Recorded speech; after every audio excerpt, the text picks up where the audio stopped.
Hello नमस्कार प्यारे विद्यार्थियों, मेरा नाम है जसवंत चौहान और आप देख रहे हैं sweet engineering. Let's make it simple. चलो आसान करते हैं। आज हमारा टॉपिक है four stroke engine and two stroke engine.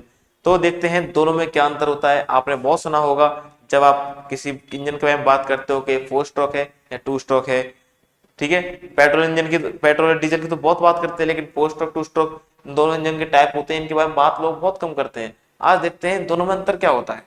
ठीक है, इससे पहले अगर आप लोगों ने हमारी वीडियो को अब तक लाइक नहीं किया है तो प्लीज वीडियो को लाइक कीजिए, चैनल को सब्सक्राइब कीजिए। ऐसे such amazing science related engineering content को सबसे पहले देखने के लिए बेल आइकन को प्रेस कीजिए। आपको इस चैनल पे नहीं तो क्या बहुत ही शानदार चीजें मिलेंगी। ठीक है, चलो चलते हैं अपने टॉपिक पे। तो फोर स्ट्रोक इंजन और टू स्ट्रोक इंजन दोनों इंजन के टाइप होते हैं। चलिए बुद्धि लपेटते हैं। तो पहले तो आप ये समझिए कि एक इंजन का बेसिक स्ट्रक्चर कैसा होता है। ये हमारे भाई साहब है, ये किसी भी एक इंजन का बेसिक स्ट्रक्चर है। डजंट मैटर वो पेट्रोल इंजन है, गैस इंजन है, डीजल इंजन है। ओके, ये आपके किसी भी इंजन का बेसिक स्ट्रक्चर है जिसमें तीन चार चीजें होती हैं। पहली तो होती है आपका सिलेंडर। ठीक है, दूसरी आपका पिस्टन और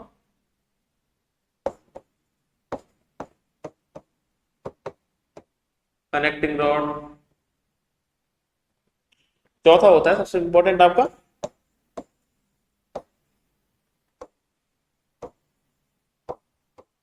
क्रैंकशाफ्ट। ठीक है, ये जो आप देख रहे हो ये पूरी इसकी हाउसिंग जिसके अंदर ये रखा हुआ है, इसको बोलते हैं हम इसका सिलेंडर। इसका पूरा घर जिसमें ये रहता है, पिस्टन मूव करता है, उसको अपन बोलते हैं सिलेंडर। ठीक है, इसके बाद बात करें, ये जो आपका होता है जो इसके अंदर जो मूव करता है, इसको हम बोलते हैं पिस्टन। अब जो देख रहे हो ना ये चीज, इसको अपन बोलते हैं पिस्टन, जो ऊपर नीचे मूव करता है सिलेंडर में। तीसरी चीज होती है आपकी ये रॉड, जो इस पिस्टन को नीचे की इस मशीन से जोड़ती है, और इस पार्ट को बोलते हैं हम क्रैंकशाफ्ट। आप देख सकते हैं इस पार्ट को, ये जो है आपका दिख रहा होगा आपको, इसको अपन बोलते हैं क्रैंकशाफ्ट। क्रैंकशाफ्ट का बेसिक फंक्शन क्या होता है? क्रैंकशाफ्ट काम करते हैं, आप देखो हमको पता है हम पिस्टन यूज करते हैं। पिस्टन काम क्या होता है? पिस्टन आपके सिलेंडर में ऊपर नीचे मूवमेंट करता है। पिस्टन कैसे मूव करता है अपने सिलेंडर में? Upward and downward reciprocating movement करता है। ठीक है, लीनियर मूवमेंट करता है। लेकिन इस लीनियर मूवमेंट से हम गाड़ी तो नहीं चलेगी हमारी, सिर्फ रहेंगी। तो इस लीनियर मूवमेंट को रोटेशनल मूवमेंट में चेंज करने के लिए हम जिस चीज का, जिस मशीनिंग पार्ट का यूज करते हैं, उसको अपन बोलते हैं क्रैंकशाफ्ट। ठीक है, लीनियर मोशन को रोटेशनल मोशन में चेंज करने का काम करती है क्रैंकशाफ्ट। ठीक है, अब देखिए होता क्या है, हमको पता है आपका जो इंजन है जो काम करता है तो वो चार स्टेप में काम करता है।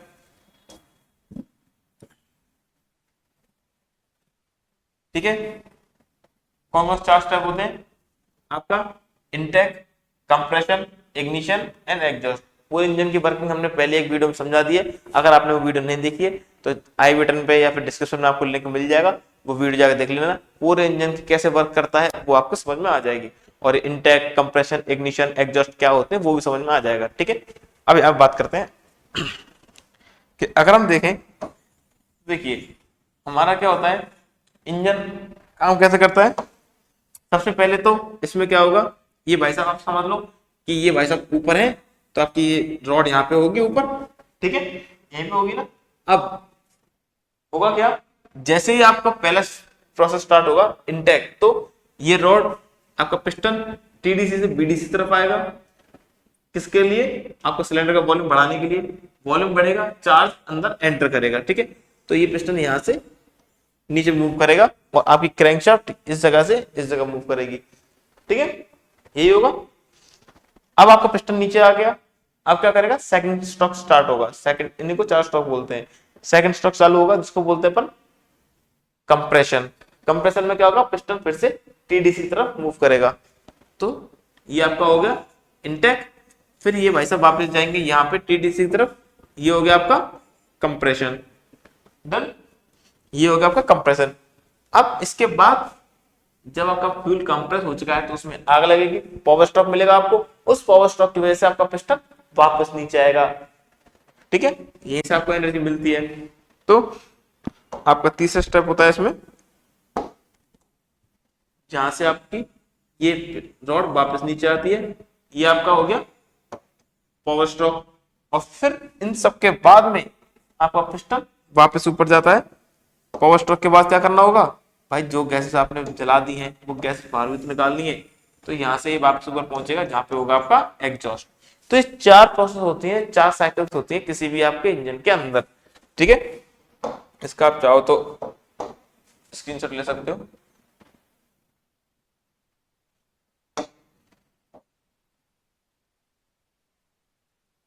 एक सेकेंड।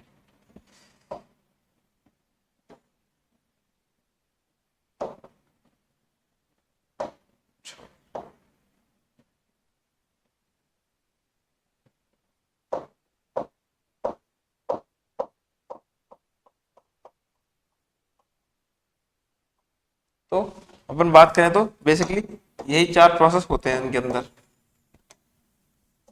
ठीक है, लेकिन हमने एक चीज देखी, क्रैंकशाफ्ट इसमें रोटेट कर रही है। ठीक है, हर बार पिस्टन के ऊपर नीचे जाने पे क्रैंकशाफ्ट आधी रोटेट करती है, डन। तो इन्हीं से आपके जो स्ट्रोक है वो डिफाइन होते हैं। जिस इंजन के अंदर इन चारों प्रोसेस को करने के लिए आपकी क्रैंकशाफ्ट 2 बार रोटेट होती है, पूरा 360 डिग्री रोटेशन एक हो गया, दूसरा एक और। तो अगर आपकी जो क्रैंकशाफ्ट है वो 720 डिग्री का रोटेशन करती है, तो वो आपका है 4 स्ट्रोक इंजन। आई रिपीट, जब आपके इंजन के अंदर ये चारों स्ट्रोक परफॉर्म करने के लिए ये इनटेक, ठीक है, इनटेक, कंप्रेशन, पावर स्ट्रोक और एग्जॉस्ट, इन चारों स्टेप को करने के लिए अगर आपकी क्रैंकशाफ्ट 2 बार रोटेट होती है तो वो होता है आपका 2 स्ट्रोक इंजन। ठीक है, और अगर जिस इंजन के अंदर ये दोनों काम सिर्फ और सिर्फ एक रोटेशन में हो जाते हैं तो वो होता है आपका क्या, 2 स्ट्रोक इंजन। ये देखिए कैसे होता है। 2 स्ट्रोक इंजन के अंदर बेसिकली क्या होता है, जब अपन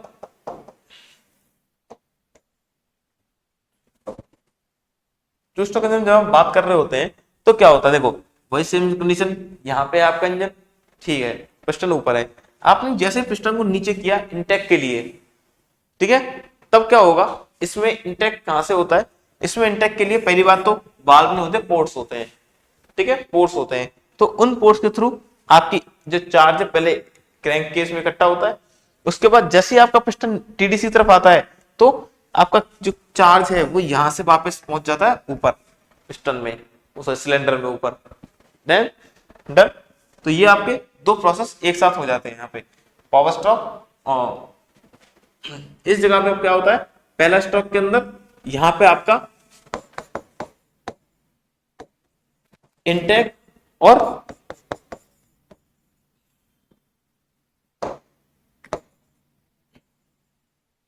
एग्जॉस्ट, ये दोनों स्टेप एक साथ में होते हैं, क्योंकि जब का पिस्टन नीचे आएगा तो यहां से तो उसको चार्ज मिल गया, साथ में जो उसका पहला स्टॉक था, पहला स्टॉक जो था जिसमें पहले इंजन में जो आग लगी थी, उसकी जो गैसेस है सिलेंडर में इंटेक भरने की वजह से गैसेस यहां से बाहर निकल जाएंगी।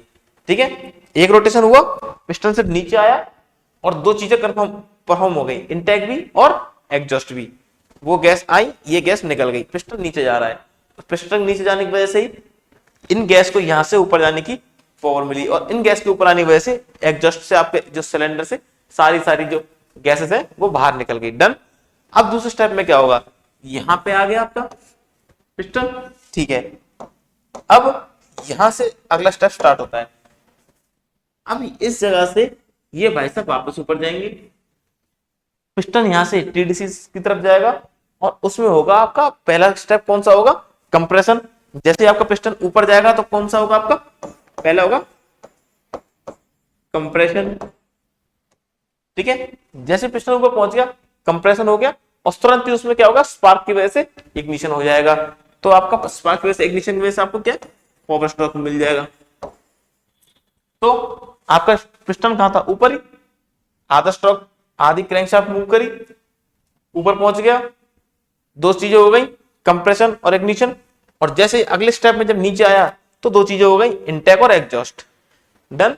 तो हमने देखा जैसे 4 स्ट्रोक में क्रैंकशाफ्ट को 2 बार रोटेट करना पड़ रहा था, यहाँ पे कितना रोटेशन करना पड़ा, बस एक, किसके लिए, इंटेक और एग्जॉस्ट के लिए, दूसरा कंप्रेशन और इग्निशन के लिए। तो इस तरह आपके टू स्ट्रोक इंजन के अंदर एक ही क्रैंकशाफ्ट के रोटेशन में 360 डिग्री रोटेशन के अंदर ही चारों जो स्ट्रोक है वो परफॉर्म हो जाते हैं, इसीलिए उसको बोलते हैं टू स्ट्रोक इंजन। क्योंकि चार स्ट्रोक सिर्फ दो की तरह काम करते हैं, 2 स्टेप में हो जाते हैं, इसलिए उसको टू स्ट्रोक इंजन बोलते हैं। और 4 स्ट्रोक इंजन के अंदर चार स्टेप में परफॉर्म होते हैं, चारों स्ट्रोक 4 स्टेप में परफॉर्म होते हैं, इसीलिए उसको बोलते हैं 4 स्ट्रोक इंजन। आया समझ में? डन। चलिए अब इनकी थोड़ा सा वो समझते हैं कि दोनों इंजनों में बेसिकली अंतर क्या होता है। देखिए 4 स्ट्रोक इंजन, इनकी इफिशियंसी ज्यादा होती है, इफिशियंसी इनकी पावर ज्यादा होती है कंपेयर टू पेट्रोल और 2 स्ट्रोक इंजन। 2 स्ट्रोक इंजन कहाँ काम आते हैं आपके, जहां पे आपको कम पावर चाहिए, लाइक आपके जो पुरानी मोपेड्स आती थी ना, बिक्की वगैरह, ठीक है, उनके अंदर जो इंजन लगे होते थे टीवीएस की बिक्की वगैरह में, उनमें 2 स्ट्रोक इंजन होते थे। पुरानी स्कूटीज थी उनमें 2 स्ट्रोक इंजन होते थे।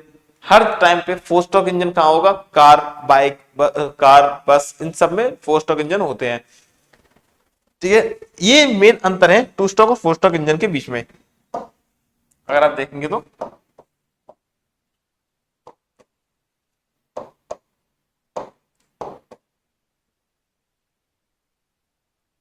देखिए पहला अंतर क्या है, 4 स्ट्रोक इंजन के अंदर क्या होता है, 2 रिवॉल्यूशन में, क्रैंकशाफ्ट के 2 रिवॉल्यूशन के अंदर 4 स्टेप परफॉर्म होते हैं। यहाँ पे सिर्फ each revolution of crankshaft the one power stroke we obtain the power stroke in 4 stroke engine in 2 revolution of crankshaft, but in the 2 stroke engine we got the power stroke in every revolution of crankshaft. Okay, and another thing is ये engine भारी होता है, ये engine हल्का होता है। 2 stroke engine हल्का होता है क्योंकि इसकी कंस्ट्रक्शन सिंपल होती है, इसमें वाल्व नहीं होते, इसमें वाल्व मैकेनिज्म नहीं होता, इसीलिए ये इंजन बहुत छोटी जगह पे आ जाता है। तो इसीलिए छोटी जो आपकी गाड़ियां होती हैं उनके अंदर हम 2 स्ट्रोक इंजन यूज करते हैं। 4 स्ट्रोक इंजन बड़ा होता है इसलिए हैवी होता है। ठीक है, इसकी डिजाइन कॉम्प्लिकेटेड होती है क्योंकि इसके अंदर वाल्व होते हैं, वाल्व मैकेनिज्म होता है। इसकी डिजाइन होती है सिंपल क्योंकि इसके अंदर वाल्व नहीं होते, इसके अंदर पोर्ट्स होते हैं।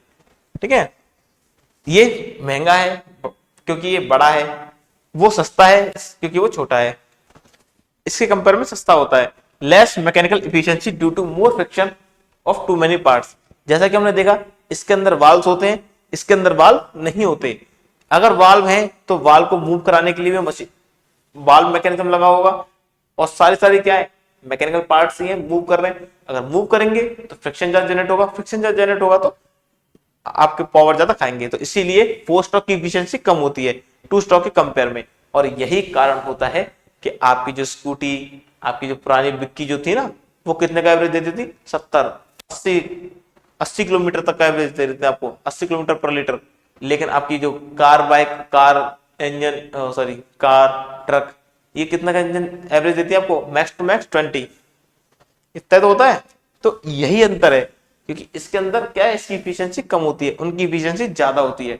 मोर output due to full fresh charge intake and the वन गैसेस एग्जॉस्ट। इसमें क्या होता है, ढंग से, तरीके से, तबियत से, तो क्या होता है, पहला काम किया जाता है इनटेक का, उसके बाद तरीके से ही एग्जॉस्ट का काम किया जाता है। इसीलिए इसके अंदर जो पावर आपको मिलेगी वो शानदार मिलेगी।